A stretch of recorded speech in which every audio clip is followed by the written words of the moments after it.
esta segunda unidad hablaremos de desarrollo económico. Es importante iniciar con la diferenciación entre crecimiento y desarrollo.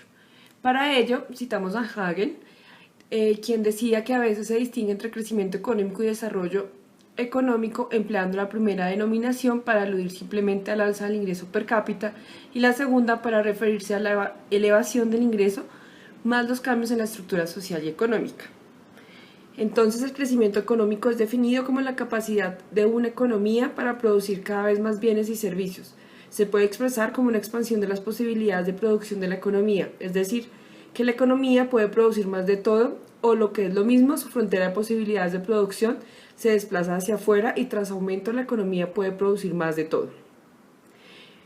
Mientras tanto, el desarrollo se aplica también como un concepto de política económica cargada de contenido social y moral. Es el desarrollo como objetivo de un país, de una sociedad, de un colectivo. El desarrollo es una meta que generalmente significa un avance en el bienestar social. Para seguir desarrollando esta unidad, miraremos la evolución del crecimiento económico. Inicialmente tenemos la economía clásica. Los economistas clásicos aportaron mucho los ingredientes básicos que aparecen en las teorías modernas del crecimiento económico. Estas ideas incluyen los siguientes enfoques: el comportamiento competitivo de la industria, los rendimientos decrecientes y su relación con la acumulación de capital físico y humano, la renta per cápita y la tasa de crecimiento de la población, los efectos del avance tecnológico como instrumento para aumentar la especialización del trabajo y los modelos de producción. Dentro de los clásicos, uno de los autores más representantes es Adam Smith, quien fue considerado el padre de la economía. Su preocupación principal era el estudio de las fuentes de crecimiento de la riqueza de las naciones a largo plazo.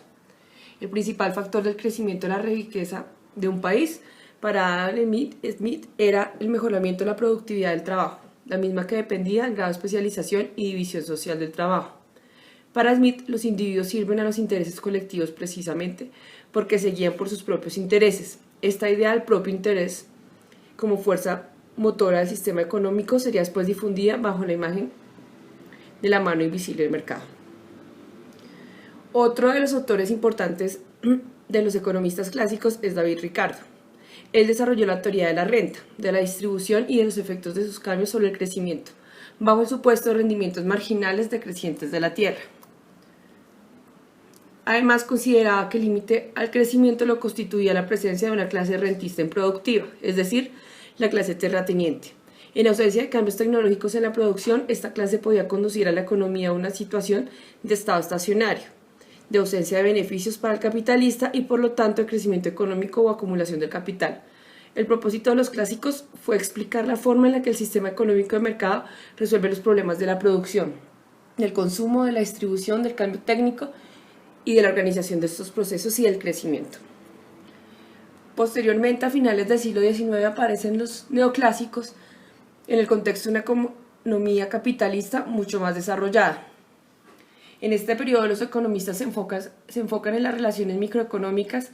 Su objetivo de estudio se fundamenta en la forma en que el mercado podrá asignar en forma óptima los recursos de la sociedad.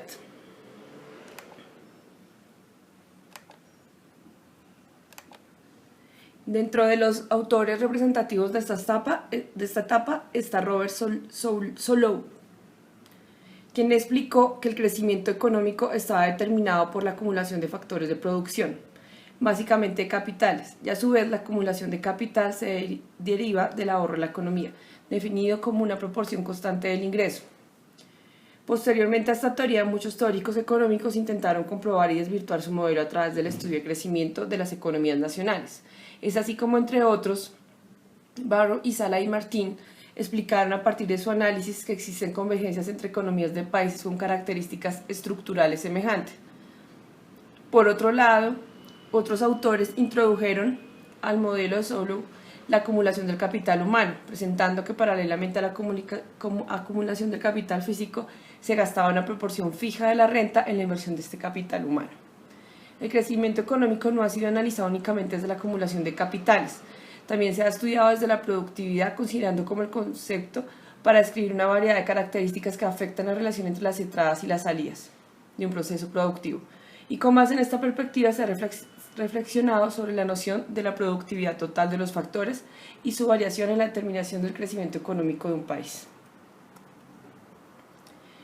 Con base en la productividad, los economistas también midieron la contribución de los insumos para el crecimiento de la productividad durante años, a través de la metodología de la contabilidad del crecimiento, fundamentándose en descomponer el crecimiento de la producción en componentes que pueden ser atribuidos al crecimiento de los insumos y a una tasa de crecimiento residual que no se atribuye al crecimiento de los insumos, sino al progreso técnico y otros elementos. Sin embargo, esta metodología no reveló las causas del crecimiento económico.